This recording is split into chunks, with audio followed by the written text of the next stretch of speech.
ఓం గం గణపతాయ నమః. ఈరోజు వినాయక చవితి శుభాకాంక్షలు. ఎవరైనా నా వీడియోని ముందుగా చూస్తూ ఉంటే ప్లీజ్ లైక్ చేయడం మర్చిపోకండి, సబ్స్క్రైబ్ చేయడం మర్చిపోకండి.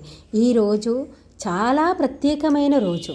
ఎందుకనంటే 1 ఇయర్కి ఒకసారి మనము కంపల్సరీగా వినాయకుడిని ప్రతిష్ఠించుకుంటూ ఉంటాము. అంటే అందరని కాదు, కొంతమంది అయినా సరే ఇంట్లో చిన్న విగ్రహాన్ని అయినా కూడా ప్రతిష్ఠించుకుంటారు.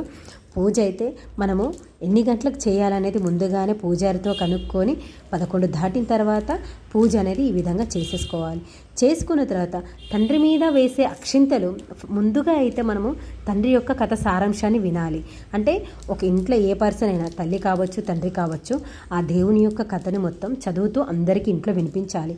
ఆ వినిపించిన తర్వాత లాస్ట్లో ఆ తండ్రి పైన వేసిన అక్షింతల్ని మన తల మీద చల్లుకోవాలి. అప్పుడు మనకున్న పాపాలు, దోషాలన్నీ కూడా తొలగిపోతాయి.